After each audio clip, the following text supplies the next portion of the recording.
How guys is going? My name is Al, and over on this channel we've been trying to cover as many classes as we can over on the War Within beta, highlighting all of the most important changes week by week and going over what are some of the biggest changes, improvements, or adjustments that you can expect from this expansion. One class, however, that we haven't covered in a while though is the class of Monk, something that actually started off with a high amount of interest in during the alpha and the beta period, but with mages, death knights, hunters, and others taking away so much of my attention, I kinda had to put Monk away to the side, but I decided to bring it back into the spotlight to take a look at the cumulative set of changes that they've seen over the last few weeks, where we saw new talent additions for the spec of Windwalker, a couple of adjustments for Brewmaster, a couple of healing changes for raid builds for Mistweaver, but also a improvement to one of the hero talents of Monk, which is the Shadowpan, which I initially had a problem with, but I think they entirely solved the problem altogether. So today I want to take a closer look at the monks in War Within over the last few weeks and what changes they've done so far.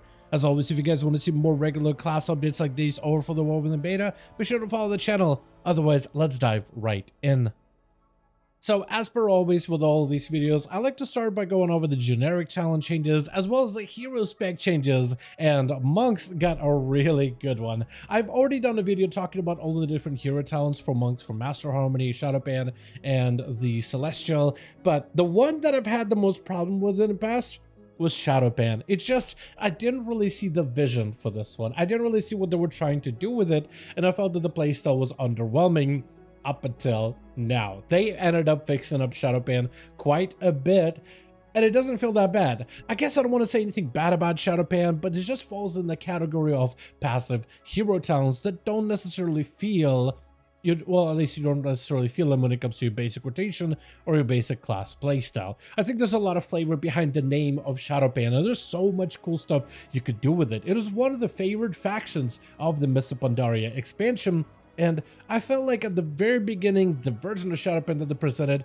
wasn't quite good, but everything they've done with it so far has made it a little bit better. So what have they done for Shadowpan? First of all, they've adjusted the way that Flurry Strikes works. It still is the same effect of you build up damage or you build up the stacks of Flurry Strikes, and every so much energy that you spend, you unleash all of those Flurry Strikes and do physical damage per charge of Flurry Strikes available. Previously, this used to scale off of your health, so if you did damage equal to a portion of your health, you would generate one stack of flurry charge. But by the time that you spend enough energy to unleash all those flurry charges, you essentially would hit like 2 or 3 or 4 of them at a time, and all these flurry charges, as they do right now, dealt about 40,000, 35,000, 25,000 physical, 13,000 physical damage, as low as that even. So it just felt like, compared to Celestial, which allows you to basically create the Zen meditation where you pulsate millions of damage to every foe around you, trying to compare it with Shadowpan and those 13k hits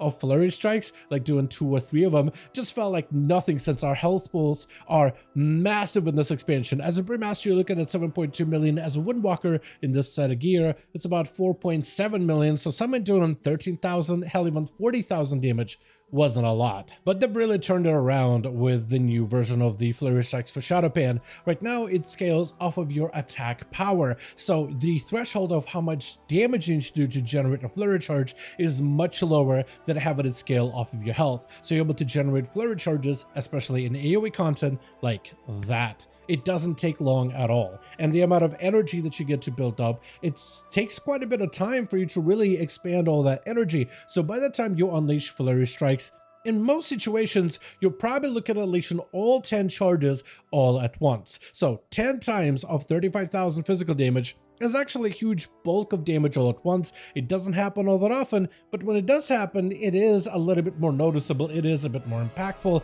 and where you really feel it is with your capstone choice with Wisdom of the Wall. See, with the change to threshold of Flurry Strikes, you can basically gain 10 stacks very, very quickly, and by the time you spend 400 energy, you should have all of those 10 stacks accumulated, whether we're talking about AoE content or single target content, and this allows you to proc Wisdom of the Wall more consistently. as every time flurry strikes, which are pretty easy to gain, become infused with Wisdom of the Wall, gaining one of the fallen effects for 20 seconds. Either critical strike damage increased by 30%, which I think is ludicrous how good that is, dodge and crit chance increased based on your versatility, which has you really stack up into versatility as a potential stat, or flurry strikes can deal shadow damage to all uncontrolled enemies within 6 yards, or the effect of your mastery being increased by 25%. And essentially, every time you get a flurry strike proc, you get one of these buffs from Wisdom of the Wall. This does mean as a monk, you are going to have to do a lot of weak aura management to track all these buffs. And that's something I really wish they added in the game. Just some kind of like a visual element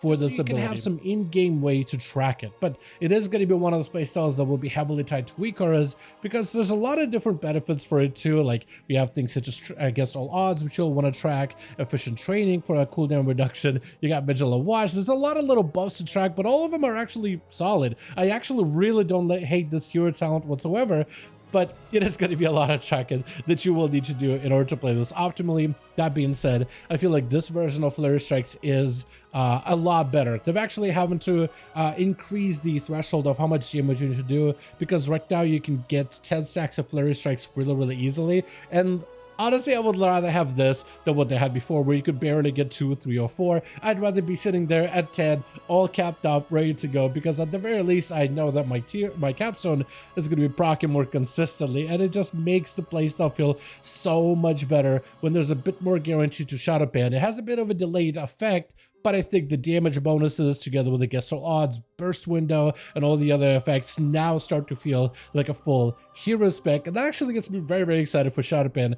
after getting some time to play with it as of recently. Besides this, however, we got only a handful of other updates for Brewmaster, Mistweaver, and Windwalker, which probably got the biggest bulk of changes over these last few weeks. For Brewmaster, we didn't see too many changes. The talent tree for classes as well as the spec tree, for the most part, stayed practically the same. They have been adjusting the elixir of determination a little bit, however, which allows you to gain a shield when you drop below 40% health, which has a minimum of 20% of your maximum health, but can be further increased the more damage you purify, which with a 50-second cooldown, this actually procs quite often and gives Brewmaster a little bit of a safety net when it comes to taking huge bits of damage like in tested content like Mythic Plus dungeons. And then also for the other talent that got adjusted is with the Ox Stance ability. So if you haven't been keeping up with the Brewmaster at all, they got a new talent called Ox Stance, where Purifying Brews grants you a charge of Ox Stance. But this is increased based on stagger level, so the more damage you stagger, the more charges you can get. When you take damage that is greater than a portion of your current health, which I believe without the talent it is 60% of your overall health. And we double check it, yes. When you take damage that is greater than 60% of your health in a single strike, a charge of your Ox Stance is consumed to increase the amount of damage you can stagger. Normally, Brewmasters can stagger a certain amount of damage as like a damage over time, and the rest they have to take to the face. Brewmaster generally, out of all tanks, hasn't had the most amount of stamina, so their ability to take damage to the face has been limited in the past, and they have to do creative things in order to be able to deal with that damage. So this talent will help them take a little bit more of that spikier damage and stagger more of it to offset it and delay it. This allows them to help smooth out that damage intake, which is supposed to be what Brewmaster is all about. They take damage after damage, but the amount of damage they feel, they delay the damage with stagger, and they can even further reduce it by using Purifying Brew, so they can just remove that type of delayed damage out of the equation altogether, and a good Brewmaster will be able to delay and remove all that a good portion of that stagger damage to make it easier for the healer to maintain them through real consistent damage intake, where they never take huge amounts of damage. Ox Stance definitely helps you with that, and with the talent of your Heightened Guard, which has been buffed recently, this helps change the threshold of how much damage you need to take to the face directly in order to help stagger it with Ox Stance, reducing it down to 40, which makes it a little bit safer to play around with, especially when you're playing with Elixir of Determination. Overall, though, as a Brewmaster, it seems that they're actually getting quite a lot of play over on the War Within beta. Now, beta performance doesn't always equal live performance, so it's hard to tell how they're going to transition out of beta into live. But if anything, we do like to take a look at trends of where classes are, how often they're getting played, and how much content could they really push currently on the beta. And right now, Brewmaster is a very acceptable tank. Looking at the logs, it actually has quite a number of people playing them, and it seems like groups are not denying Brewmaster monks whatsoever. Again, tuning and beta and development and stuff can make a difference here, and we'll see how that will affect them over the next few weeks, but it's at least good seeing the Brewmasters are getting quite a bit of play at that high-end gameplay. Now, the spec that's got the most amount of changes this week has been the Windwalker, which not just this week, but just really over the last few weeks, as this is a whole cumulative type of set of changes that I want to cover here. And you'll notice their talent tree for the most part is very familiar, because we took a look at this thing way early in the days of alpha and some of the early beta days, but they've got a couple of new tails on the left-hand side and the right-hand side, tail capstones choices that kind of help expand some of that playstyle a little bit more. Over on the left-hand side, we got a new capstone choice of Power of the Thunder King, where crackling Jade Lightning now chains to up to 4 additional targets, but the channel time of the ability is reduced by 50%. It has a bit of burst, but the overall damage that it does, at least in my testing and in the locks that I've seen, it's all right, but I'm not really seeing it really blow the damage out of the water or anything. It may still be a decent talent because it does a lot of burst damage, and maybe situationally you might be able just to build up a ton of damage. The enemy maybe, let's say, has a phase where they're stunned and they take additional damage. That's where you could chain the Last Emperor's Capacitor to really take him out. Or if you have a really tough trash bag that you want to throw all cooldowns into, where Power of the Thunder King could be good. It's just a really difficult one to really justify because there's other talents that I even had to sacrifice in order to be able to talent into Last Emperor's Capacitor and Power of the Thunder King to play into. Where this one is situational, this one is AoE, but I feel like you can remove those 2 talent points and put them almost anywhere else in your talent tree, and you'll probably have a more leveled play style, unless you're constantly going to be running into mobs that there's going to be 5 enemies stacked together for you to be able to exert the value out of the Last Emperor's Capacitor Cleave component. It's a very interesting idea, and when I do use it, it does feel like it does a decent bit of damage. It's just, I don't really know if this was worth really 2 talent point costs, but it is definitely an interesting idea nonetheless. Another talent that was added for Windwalkers recently is kind of an offshoot off of the Strike of the Windlord, goes from Gale Force into Communion with the Wind, which gives you a bit of better cooldown reduction, damage increase on your Strike of the Windlord, and below that is Darting Hurricane, which is a very odd talent. After your Strike of the Windlord, the global cooldown of your next 2 Tiger Palms is reduced by 50%. And this could kind of work well with your tier set too, where Tiger Palm will increase the damage of your next melee ability by 5%. So if you're trying to create a very bursty window to set someone up, this could be good in that situation where you Tiger Palm and then you Tiger Palm into next ability right after. So I guess if you really wanted to be able to sync a bunch of abilities all at once like this, you could, technically, you could, but yeah, that's about it. It doesn't really cut down the cost of energy of your Tiger Palm, so it still is a very expensive setup. You will have to have a full set of energy in order to be able to pull this off. And I guess it gives it like a burst component, which is cool in very unique situations. But I really wish we maybe did something with energy and resources, because then I think for PvE content, this could also be really good. I mean, imagine synergizing together with a proc of Flurry Strikes, then you get Against All Odds, which gives you 20 stacks of agility, so 20% more agility in a 6-second window. Imagine adding this window with this talent, getting the cooldown reduction, but maybe also, let's say, getting like, I don't know, energy cost reduction of some sort. I think that would make it a little bit better, but as it stands, it just feels very situational. Besides this, we got a number of other adjustments, such as a change to hit combo to be a little bit more competitive with Flurry of Zoen, where they reduce the amount of abilities you need to hit in order to reach the full value of hit combo down to 5, but now the maximum damage you can get out of it is 5% instead of 6%, which maybe it'll make it a little bit better. I've been seeing a lot of people running Flurry of Zoen just because it has a nice bit of that passive damage that has a lot more of a frontal component with it as well, and it just seems to be a very popular pick amongst players, but maybe some way, somehow, hit combo could be somewhat competitive. The damage of dual threat has also been adjusted a little bit. Your auto attacks have a 20% chance to instead kick your target, dealing quite a bit of physical damage and increasing your damage dealt by 5%. This one has been adjusted where they nerfed the damage of it quite a bit, but it seems to be a very popular talent with most monk builds. Besides this, we have some adjustments towards your cooldowns of Storm, Earth, and Fire, just in terms of ways you can extend them with either Drink and Horn cover, which has been heavily reduced over the last few weeks, where I think the reduction at some point used to be, or duration extension used to be about 2.5 seconds for every chi you spent, so it was kind of like you could maintain it for a very, very long while. They reduced it down to 0.25%. The similar thing has happened with Elemental Focus, so the amount of cooldown reduction you can get on this ability, or the amount of extension you can get out of Drink and Horn, has been limited by quite a bit. However, playing around with the Shadow Pan, and there's a talent that allows you to get a bit more cooldown reduction with efficient training, where as you spend energy, you reduce the cooldown of Storm, Earth, and Fire. That one you actually can start to feel with Spiritual Focus. And I wonder if that's enough to maybe replace it with Drink and Horn cover, because you can get cooldown reduction here, but then you can maybe have a little bit more uptime and value out of some of these other talents through Drink and Horn. But yeah, both of them have been adjusted. Another one that's also seen quite a hefty nerf that wasn't there for was Zuen's Bond. Initially, this way this would function is every time you would trigger a combo strike effect, or essentially whenever you play around with your mastery, making sure you don't repeat every one of your abilities, you would reduce the cooldown of Zuen the White Tiger by 0.25 seconds. This allowed it to synergize kind of sort of well with Conduit of Celestials, which is on a 1.5 minute cooldown, while Zuen is on a 2 minute cooldown. So if you could put those two abilities together, it would be efficient, but they changed it quite a bit where abilities cast by Storm, Earth, and Fire clones activate combo strikes reduce the cooldown of Zuen. So you have to have your clones there to reduce the cooldown of Zuen the White Tiger.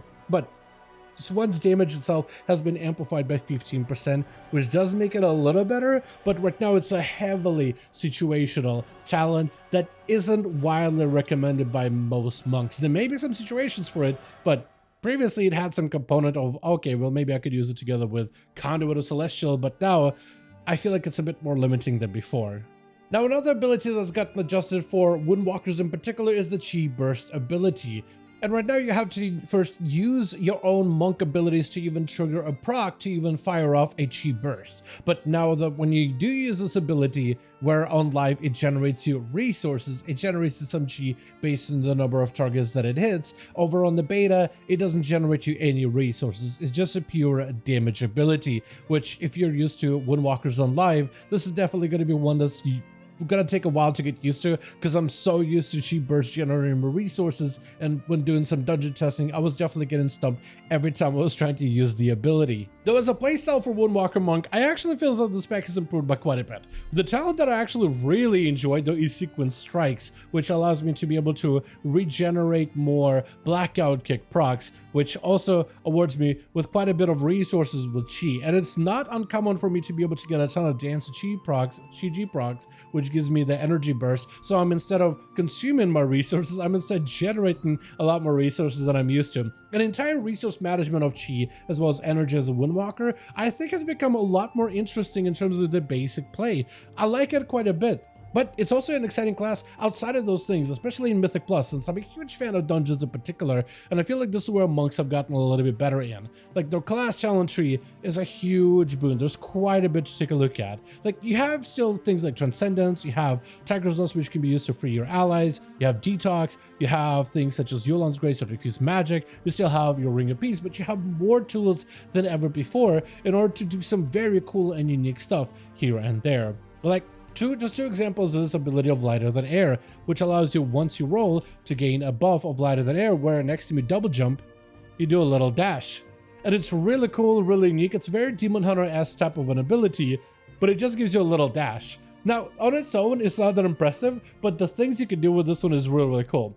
Like, if there's a little gap like you would see in Grim Batol with a broken bridge, and let's say you died and you should get back to your group very quickly, you can actually roll, walk up to that gap, and then jump over to the other side easily. It's such a cool movement ability. But if you use it during combat, it can also let you kind of slightly adjust and juke to the left and juke to the right outside of, let's say, a frontal ability or a cone. Or if you're looking to just make minor little adjustment, maybe you want to leap out of an ability like an AoE, but you want to get back in as soon as possible. So clever uses of that ability and mastery over the mobility, over your position as a monk is going to be huge, I think, with this ability. And it's incredibly fun to just do like little micro adjustments here and there with this one.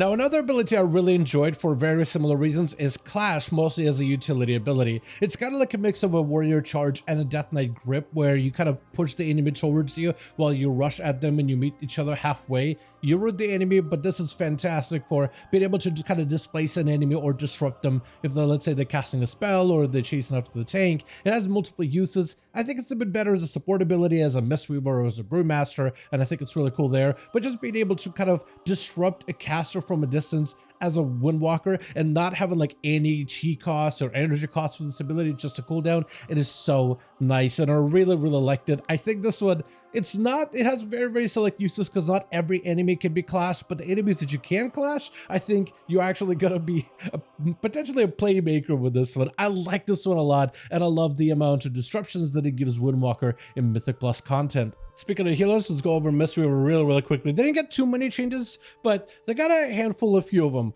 For the most part, Mistweaver has stayed the same, but I've been seeing quite a lot of Mistweavers queuing up for keys pretty regularly and even doing raids. I'll be honest, I don't really know how well they're gonna do in War Within, like once the expansion releases. It's really hard for me to judge healers, like which one is gonna be the best at the end of the day, to be honest. But I like Mistweaver a ton. I've still been enjoying playing with it quite a bit, and they got a couple of changes here and there. For the most part, their talent tree is about the same. It's just certain talents have gotten a couple adjustments here and there. For example, Dance and Mist has had its chance to spread Renew and Mist on other allies. That chance has been slightly increased as of recently. Over on the row with Chi Harmony is a talent of Lotus Infusion, which kind of gives like a bursty build of Chi Harmony with Renew and Mist, or like a passive version of it. Whereas Chi Harmony allows those allies with Renew and Mist to gain 50% more healing for the first 8 seconds, which gives you more burstier focus healing opportunity, better in dungeons, and even useful in raids as well. The Lotus Infusion is a bit of a different version, where allies with the Renew and Mist, instead of getting 50% more healing, they get 8% more healing, but for the entirety of Renew and Mist. And Renew and Mist duration is increased by 2 seconds, so if you want to spread Renew and Mist on an entire raid and do some big AoE healing, it's a little bit better in that type of an environment. Another ability that got buffed up is your basic Soothing Mist ability. Soothing Mist itself just ends up healing for a little bit more than before, which actually ends up buffing all types of forms of Soothing Mist, such as your Summon Jade Serpent statue. Apparently that Soothing Mist also scales off of your current Soothing Mist, so the more this ability heals for, the more healing Soothing Mist of Jade statue will also do. However, with this buff, Unison healing, if you are playing like a full caster monk for raid healing, Unison secondary target heal has been reduced down to 25%, but apparently numerically the ability of Soothing Mist is still a gain for the most part. It's just basically a lot more single target healing for Mistweaver,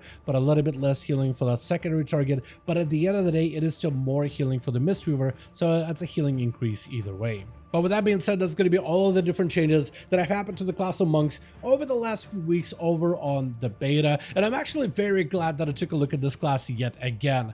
Playing around with Windwalker, playing around with Shadowpain in particular, and trying out all of the different class talents as well as Windwalker talents has been a refreshing experience. And I almost forgot how good Windwalkers can feel when it comes to at least AoE content. It's a very fun class. It's super fun to get into, and the resource generation and management is actually a little different in this expansion than it is currently in Dragonflight. Where in Dragonflight, it feels like you can really spam out your energy and spam out a ton of chi fairly easily. You do have to be a little bit more careful in the War Within version. But once you get the hook, once you get like the feel for it, it starts to feel like you're just overflowing with resources all over again. You still have to be a little bit more mindful, and you still have to make the right decisions and right calls rotationally, but it feels a lot better to play. And I really do like the thinking component of constantly planning my next move on a Windwalker. Plus, the extra mobility that you have is amazing, and the entire kit for monks, at least in Mythic Plus content, works out and still holds up to this day.